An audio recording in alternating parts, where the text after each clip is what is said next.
Dobrý večer. Dobrý večer, Levice. Moje meno je Roman Ďurčat. Toto je spomienkové zhromaždenie k 6. výročiu vraždy novinára Jána Kuciaka a Martiny Kušnírovej, ktoré sa práve deje aj v 40 mestách na Slovensku a v zahraničí. Vďaka patrí vám všetkým, čo ste dnes prišli. Ďakujem.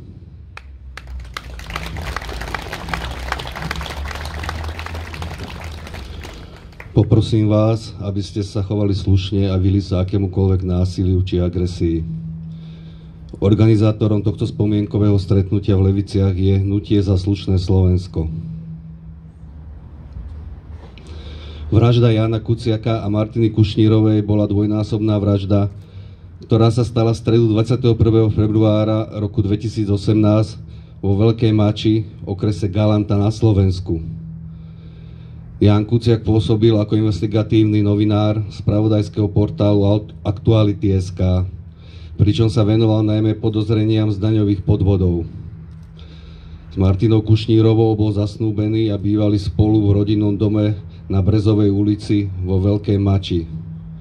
Obidvaja mali v čase vraždy 27 rokov. Venujte im prosím tichú spomienku symbolickou minútou ticha.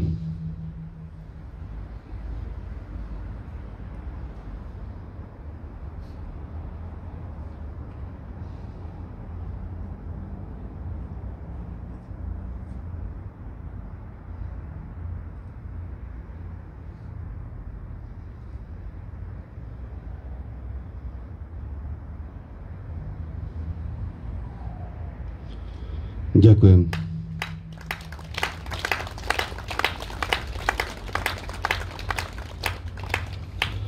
Prečítam vám list od rodičov Jána a Martiny,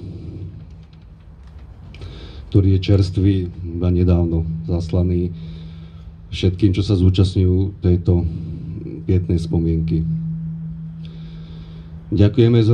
Ďakujeme všetkým zhromaždeným, že sa nezdávate a ďalej bojujete za slušnosť a spravodlivosť. Je to už 6 rokov, čo rukou vraha zahynuli naše deti.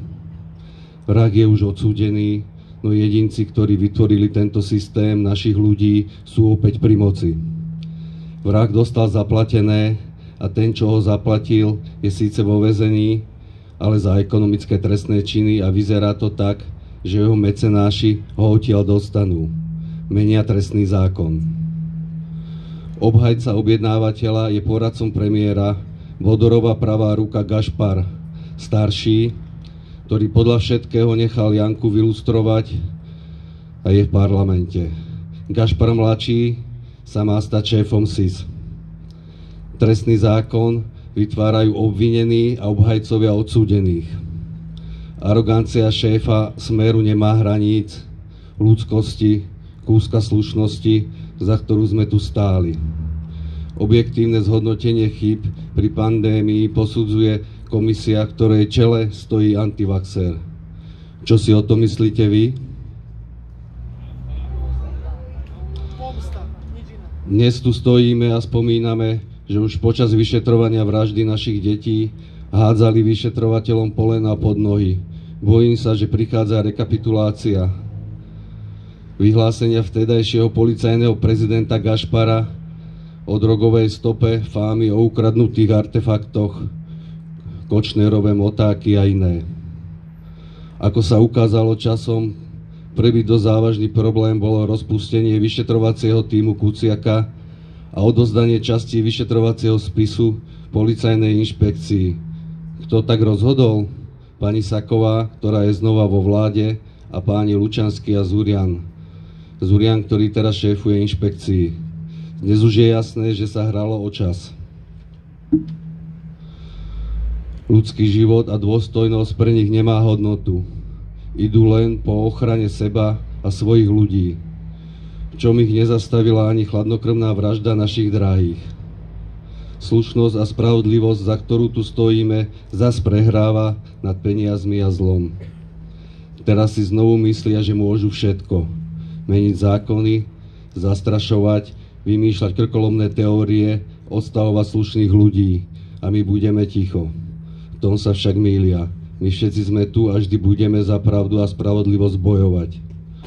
Sú to dve veci, s ktorými sa nesmú robiť kompromisy. Za našich drahých, za nás všetkých. Nech sa už nikdy nikomu nestane to, čo nám. Z celého srdca vám ďakujeme, Kuciakovci a Kušnírovci.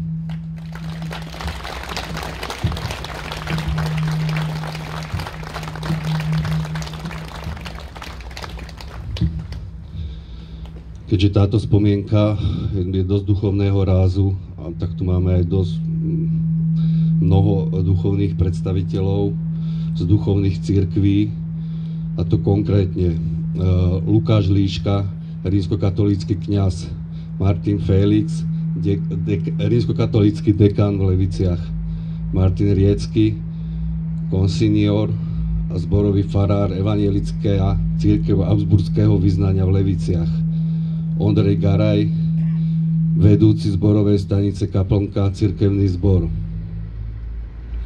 Miroslav Hasič, duchovný správca zboru cirkvi Bratskej v Leviciach, Zuzana Moncolová, evangelická cirkev Augsburského vyznania.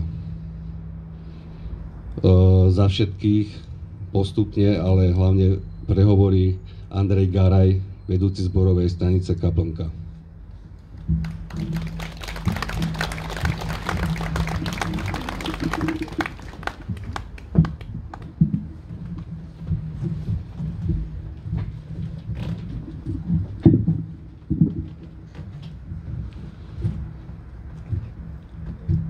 Vážení prítomní, prihováram sa vám ako občan. Nie som člen žiadnej politickej strany, ale ako kresťan a vekom najstarší v našej ekumenickej komunite duchovných. Aj ako občan, ktorému ide o vec tejto krajiny a jej blaho. Sme tu prítomní preto, lebo pred 6 rokmi sa stala vec, ktorá ukázala hĺbku, do akej môže spadnúť spoločnosť. Spoločnosť, ktorá toleruje zlobu tých, ktorí ju mali chrániť pred tými zlými. Novinár bol zavraždený, lebo písal o skutkoch, ktoré podľa parlamentom nedávno schválenej novely zákona ani veľmi nebudú trestané. Nevieme, ako sa bude stupňovať násilie v našej krajine. Nevieme, ako bude rásť kriminalita a v akom prostredí budú žiť naše deti a vnúci. Naša prítomnosť tu dnes večer je spôsobená tým, že ako kresťanom a občanom nám ide o budúcnosť tejto krajiny. Nechceme, aby budúcnosť nášho štátu bola zakrvavená krvou tých, ktorí píšu alebo hovoria pravdu. Nedajme si našu budúcnosť vziať. Nejde len o budúcnosť nás dôchodcov, ale najmä budúcnosť našich detí a vnukov. A táto budúcnosť je vážne ohrozená. Čo sa deje? To, že ľudia, ktorí spôsobili škodu, kradli, nebudú potrestaní. To sa týka každého z nás, lebo keď utrpíme škodu, nebudú vinníci primerane potrestaní a ani sa báť zlého. To je znak deštrukcie právneho štátu. Vyhlasujeme beztrestnosť veľkým trestným činom, najmä korupčným. Bude to mať dosah aj na nás, malých ľudí? Bude. Bude, lebo sa nebudeme vedieť domôcť práva. Korupcia bude nepostihnuteľná a preto bude prekvitať. Nové zákony majú byť nie pre prospech úzkej skupiny oligarchov, ale brať ohľad na všetkých obyvateľov. O toto žiadame a preto sme tu. Ak vzrastie korupcia v štáte, tak to bude mať dosah aj na prosperitu krajiny. Všetky krajiny vo svete, ktoré sú skorumpované, chudobnejú. Ale tí, ktorí spôsobujú korupciu, budú dávno utečení s tučnými kontami. Tí, ktorí zmenili zákony, robia tak preto, aby si urobili zákony tak, aby sami neboli potrestaní. Úlohou štátu je zabezpečovať spravodlivosť pre obyvateľov. Toto čítame v Biblii. A my, kresťania, sa o toto zasadzujeme a preto sme tu. Chceme podporiť tento štát, aby efektívne zabezpečoval zákonnosť a spravodlivosť pre všetkých obyvateľov. A ako kresťania nechceme mlčať, keď sa deje opak. Teraz by nám prečítal vyhlásenie evanjelických biskupov k tejto téme brat farár evanjelickej cirkvi Martin Riecky. Poznamenávam, že súčasní biskupy evanjelickej cirkvi nie sú diskreditované osoby, ale používajú všeobecnú autoritu.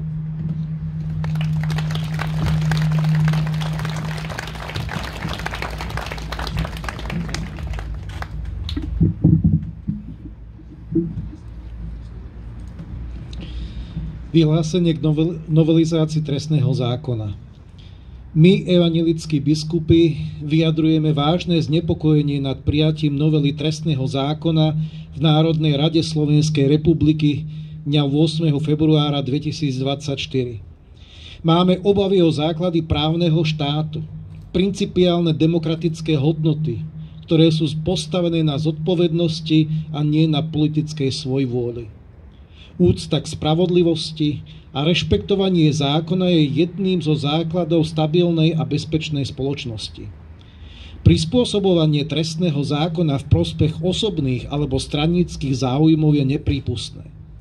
Zrušenie úradu špeciálnej prokuratúry, krátenie premlčacích lehôd, sprísnenie pravidiel pre kajúcnikov, zníženie trestných sadzieb za korupciu a majetkové trestné činy považujeme za morálnu destabilizáciu spoločnosti a otváranie priestoru pre korupciu a majetkovú trestnú činnosť, čo ešte viac zhorší polarizáciu a napätú situáciu na Slovensku. Žiadame politických predstaviteľov Slovenskej republiky, aby sa zasadzovali za spoločné dobro, bez straníckych či osobných záujmov. Vážne legislatívne zmeny nech sú výsledkom odbornej diskusie s ohľadom na všetky aspekty spoločenského života. Nech sú garanciou upevňovania spravodlivosti a práva v našej spoločnosti a nie oslabovaním týchto hodnôt. Vyzývame politických predstaviteľov, aby v napätej a neistej spoločenskej situácii nestupňovali polarizáciu spoločnosti, ale v plnej zodpovednosti dokázali viesť k pravde, spravodlivosti a stabilite. Božie slovo spája uskutočňovanie práva a spravodlivosti s pokojom a požehnaním a našim prvoradým záujmom je, aby aj v našej krajine vládol pokoj a mohli sme vnímať nie konflikty a spory, ale Božie požehnanie.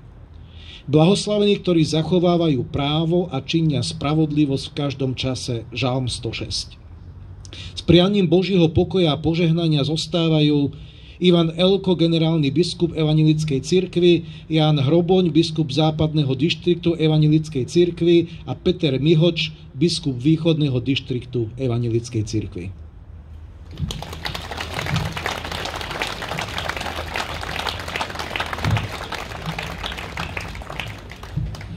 Ďalej Miroslav Hasič, duchovný správca zboru cirkvi Bratskej v Leviciach.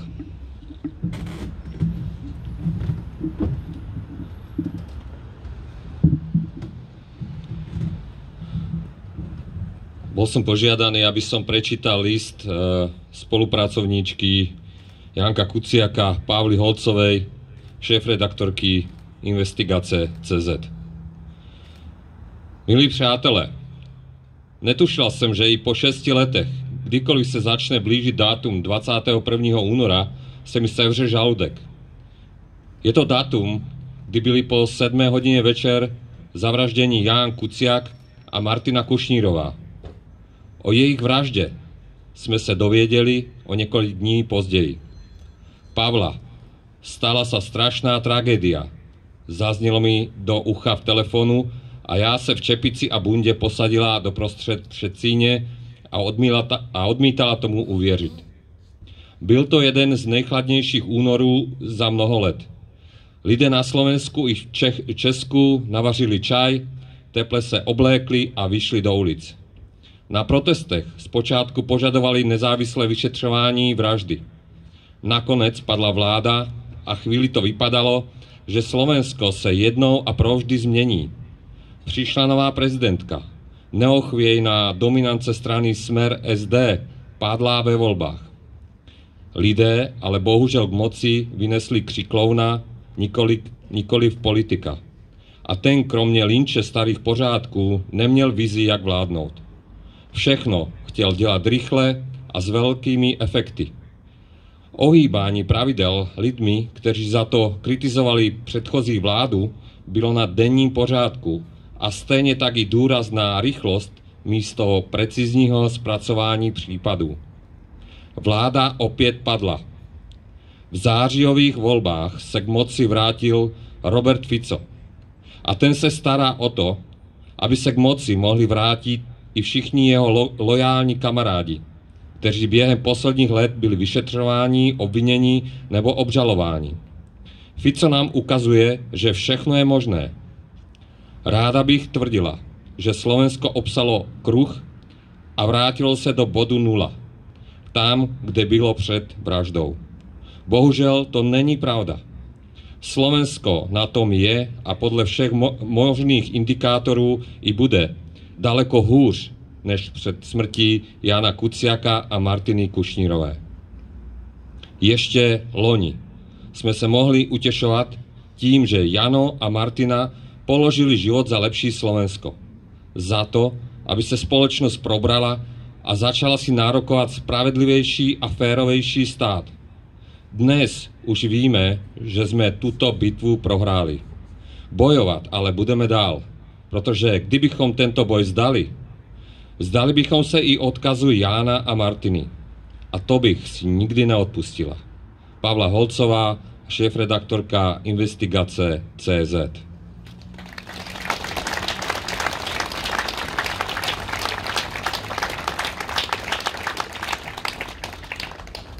Za seba chcem povedať len dve vety. Tá prvá je citácia z písma. Nikto nemá väčšej lásky ako ten, čo svoj život kladie za svojich priateľov. Jan Kuciak položil svoj život v hľadaní a v zápase za lepší a spravodlivejší svet. Nesmieme na ňo zabudnúť. Pravda zvíťazí.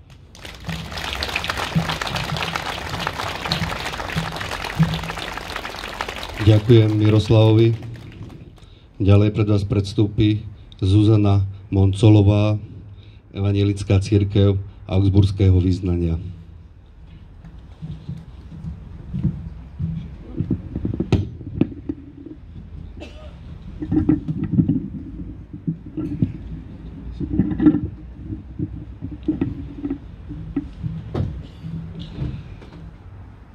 Smutný večer, priatelia. Volám sa Zuzana Moncoľová a som evanjelická farárka v dedine Hontianská Vrbica. Stojím tu ako kresťanka, evanjelická farárka, manželka a matka. 5. Božie prikázanie, a ak sa vám páči 5. Boží paragraf, znie nezabiješ, vykričník. V tejto chvíli je pre mňa veľmi dôležitý. Ako farárka za tých vyše 32 rokov som asi tak 500 krát stála pri rakve nad otvoreným hrobom a viem, ako veľmi bolí rodičov, keď pochovávajú svoje dieťa bez rozdielu veku. Pozdvihujem svoj hlas proti bezpráviu. Nechcem sa totiž dožiť, aby raz moje vnúča prišlo domov a povedalo, že Ján a Martina sa samozavraždili, veď poznáme samovraždy a samoúnosy. V srdci nosím všetky tie matky, nech je to matka Daniela Tupého, Remiášova, 5 vyhasnutých životov na autobusovej zastávke v Zochovej, čo sa tomu zlosinovi stane a čo tých rodičov, ktorí musia už len slzy si utierať. A dnes 6. výročie Kuciaka a snúbenice Kušnírovej. Ale myslíme aj na matku Navalného. A môžeme si doplňať ďalšie matky, aj myslím, teplárenská sa volá v Bratislave, ktorákoľvek matka nosila svoje dieťa pod srdcom. Kto má právo siahnuť jej na dieťa? A ešte takým otrasným spôsobom.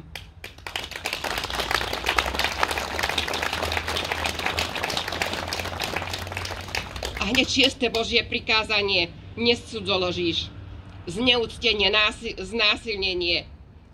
A kto sa zastane zás len tých obetí, žien, detí, chlapčekov či dievčat, ktoré zomreli, ktoré nedokázali uniesť bolesť, potupu a siahli si na svoje životy. Aj také kázusy som pochovávala.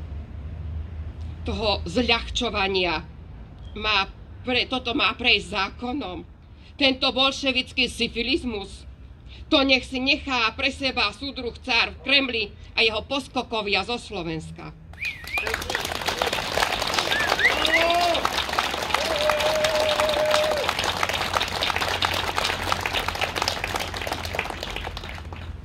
Nedovoľme to. Ja a každý nech si vo svojom srdci podľa vedomia a svedomia spraví úsudok. Veľmi pekne vám ďakujem za toleranciu, že ste ma vypočuli. Pán Boh vám žehnaj.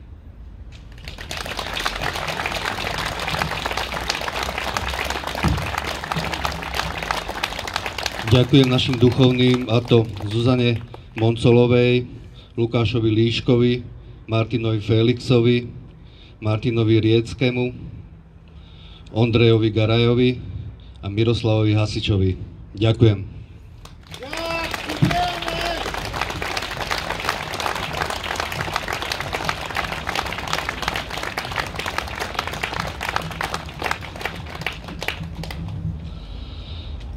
Ďalej prehovorí Jozef Kubovič, občiansky aktivista, hlavne z novembra 1989.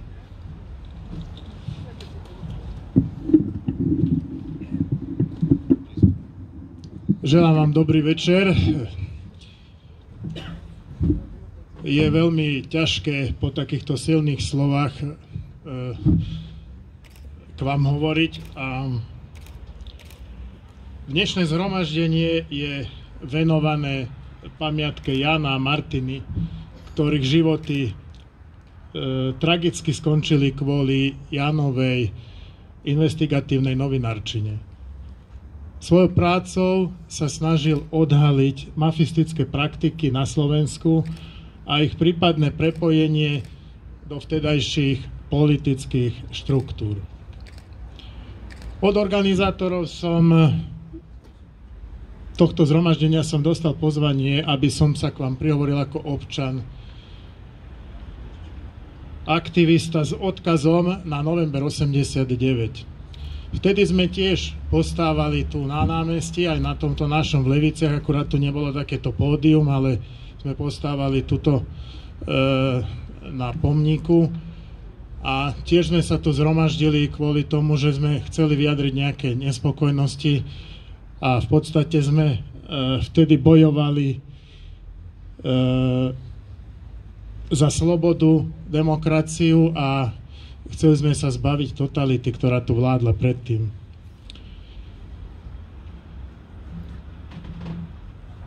Prihováram sa k vám aj ako občan, ktorému nie je jedno, čo sa deje v našej spoločnosti. Nie som člen žiadnej strany. Mohol som doma ležať na gauči a komentovať si všetky udalosti sám pre seba. Mohol som aj prísť sem spolu s vami ako účastník a vypočuť si prejavy. A zbytočne sa nezviditeľňovať. Vyhol by som sa mojim hejtom, ktoré zrejme budú nasledovať od privržencov týchto súčasných mocipánov. Nie je mi však jedno, čo sa deje v našej spoločnosti, a preto som tu, aby som povzbudil slušných ľudí, ktorí chcú slušné Slovensko.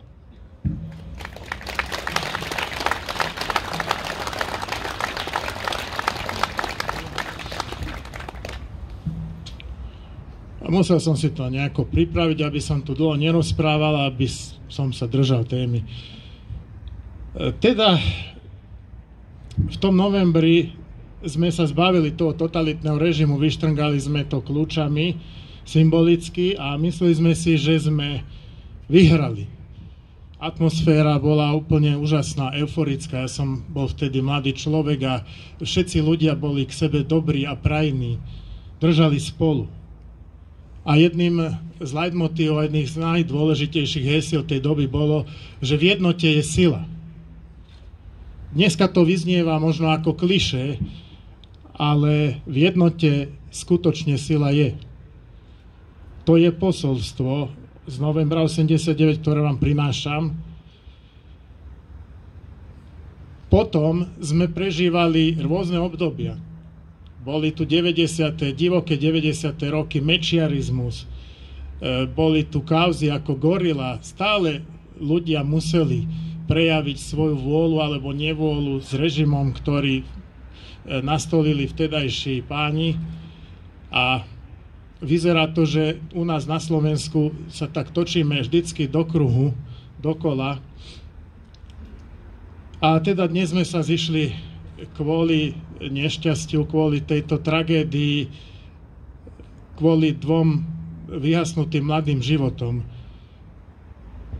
Pred 6 rokmi po tejto strašnej a bezprecedentnej tragédii takisto ľudia vyšli do ulic s iniciatívou Za slušné Slovensko, ktorá aj dnes organizuje toto stretnutie. Protesty vtedy proti vtedajšej vláde na čele s Ficom nadobudli obrovské rozmery a samozrejme aj to malo nejaký dopad. Prejavila sa opäť sila ľudí v tej jednote. Fico, Kaliňák a spolu sa porúčali, no nie nadlho. Po nešťastnom a náročnom covidovom období a pred chvíľou spomínanej nešikovnosti vtedajšieho premiéra sa pozviechali a aj na tomto si títo novodobí súdruhovia prihrali svoju polievku. Pomohli im v tom teda aj politici predchádzajúcej vládnej koalícii svojou nejednotou a zbytočným hašterením. Nastalo obdobie množstva konšpirácií, ktoré prispeli k rozdeleniu slovenskej spoločnosti na dva nepriateľské tábory, že ľudia už, ktorí predtým sa normálne rozprávali, boli priatelia a dneska si nevedia prísť ani na meno kvôli tomu, že jedni sú covid maniaci, druhí sú antivaxeri, jedni sú dezoláti, liberálna lúza a všelijaké iné skupiny sa teda medzi sebou prezývajú a ja som z toho smutný, pretože zrazu som stratil aj kopec priateľov, s ktorými sa neviem normálne rozprávať v dnešnej dobe. V ostatných voľbách sa podarilo týmto novodobým súdruhom dať dokopy čudnú koalíciu a rozbehli valec na demokraciu. Možno aj tu medzi nami sú voliči, ktorí uverili, že Pele sa nespojí s Ficom. Nuž, nevedeli si prísť na meno a ako si teraz hrkutajú spolu vo vláde a teda vo vedení štátu. Aj títo ľudia boli oklamaní a dnes musíme čeliť tomu, že do štátnych funkcií nanominovali ľudí, už to tu dneska bolo spomínané, ktorí sú podozriví z rôznej trestnej činnosti a teraz si prispôsobujú trestné právo na zabezpečenie beztrestnosti pre seba a svojich ľudí. Je to absolútna ukážka arogancie moci. Útoky na novinárov sa znovu stupňujú.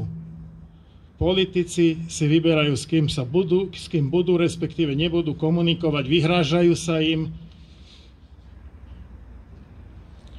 Ťažko je potom v takejto situácii a v takejto dobe reagovať, keď sa vás vaše deti opýtajú, ktoré už sú dospelé a troška rozumejú, čo sa okolo nich deje. Oci, kam sa teraz odsťahujeme? Takúto som dostal otázku od môjho syna. Dnes sme sa teda zišli pri veľmi smutnom výročí, aby sme si uctili pamiatku týchto nevinných mladých ľudí. My nezabúdame, stále sme tu a budeme, aby sme to pripomínali a veríme, že teda sa to nejakým spôsobom aj vyšetrí. Niekedy sa zdá, že týmto zlosinom, ktorí nám teraz vládnu, je všetko jedno. Arogantne sa na nás vyškerajú z médií a púšťajú jedovaté sliny na adresu aj takýchto protestujúcich ľudí. Ale opak je pravdou. Tlak verejnosti im nedáva spávať a znervozňuje ich.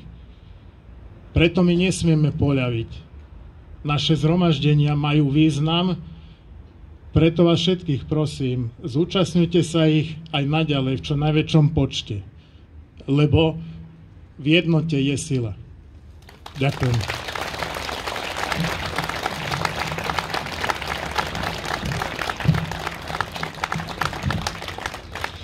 Ďakujem Jozefovi Kubovičovi.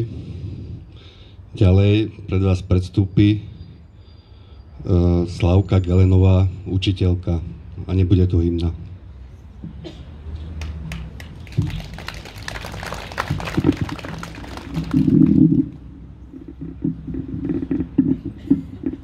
Dobrý večer. Vždy, keď moja duša vyletí radosťou až do neba, alebo sa žiaľom a smútkom prepadá až do pekla, snaží sa uvoľniť tým, že niečo vytvorím, poskladám zo pár slov a snáď oslovia aj vás. Jánovi, jeho Martinke a ranenej duši národa slovenského, čo uverila tak ľahko planým sľubom. Ty, duša slovenská, ktorá veríš v dobro a lásku. Ty, ktorá veríš v kresťanského Boha, si klamstvu a zlu uverila. A teraz vstúpila sem jeho mocná noha. Tá noha, čo rozdúpala čistú lásku a mladý život iba v rozpuku. Tej nohe zla si otvorila brány a ona sem prišla rozdať nové rany. Zábrany nemá a neštíti sa ničoho. Rozmýšľam o tom vždy pri zaspávaní a pýtam sa, Bože, čo sa ešte musí stať? To nestačilo ľuďom snáď. Čo je to s nami? Tam niekde plačú dve mamy. Otcovia, bratia, sestry, priatelia. A bude ich viac. Bude ich viac, ak nezastavíme to zlo, čo sa tu znova rozmohlo. Však pýtam sa, ako? Ja môžem sľúbiť iba za seba, že budem sa ďalej modliť hore do neba za múdrosť, lásku a súcit v mojom srdci, aby v ňom nebolo miesta pre hnev a súdenie tých, čo dopustili toto súženie. Amen.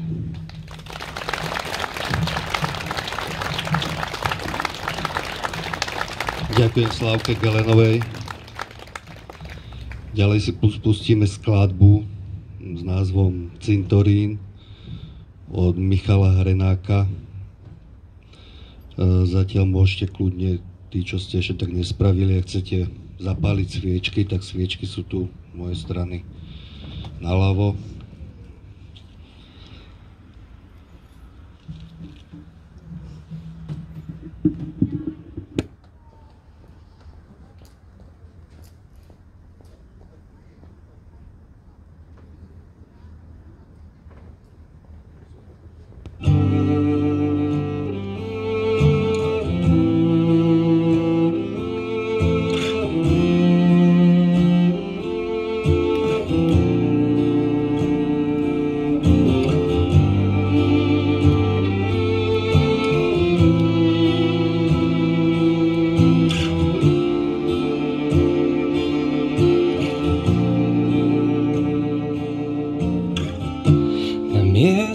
požehnanom tichom,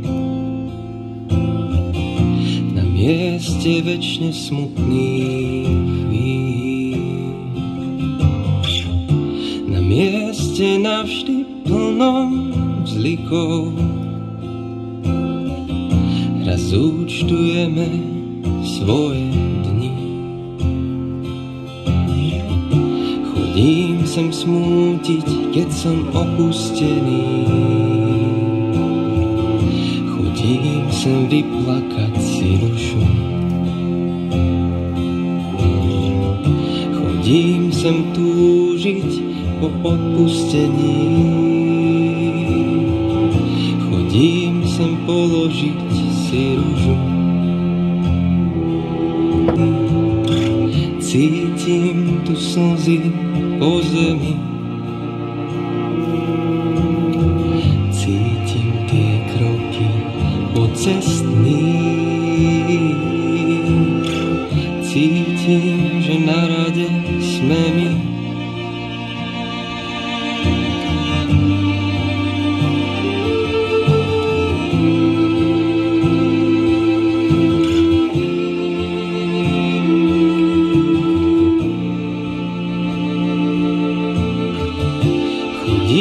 Chcem vyprázdniť si hlavu. Chodím sem hľadať minulosť. Chodím sem poistiť si správu, že telo s dušou splynulo. Tak chodím tu večne smútiac, rozmýšľam, či zmysel má to ďalej. Temné chvíle vonku život nútia. Je tu dobre, tak chodím sem stále. No aj tak cítim tu smútok zašlých dní. Cítim tu slzy po zemi. Cítim tie kroky po cestných. Cítim, že na rade sme my. Cítim tu smútok zašlých dní. Cítim tu slzy po zemi. Cítim tie kroky po cestných. Cítim, že na rade sme my. Oh, oh. Cítim tu smútok zašlých dní. Cítim tu slzy po zemi. Cítim tie kroky po cestných. Cítim, že na rade sme my. Oh, oh, oh, oh, oh, oh.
Táto skladba Cintorín Michala Hrenáka bola inšpirovaná smrťou Martiny a Jána.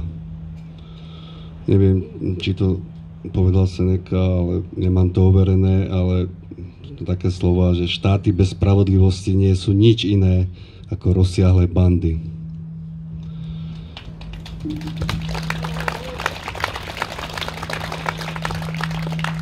Verím, že keď to bude potrebné, tak sem prídete znova. Ďakujem vám. Toto spomienkové stretnutie je ukončené. Poprosím vás o pokojné a kľudné rozídenie. Ešte raz ďakujem.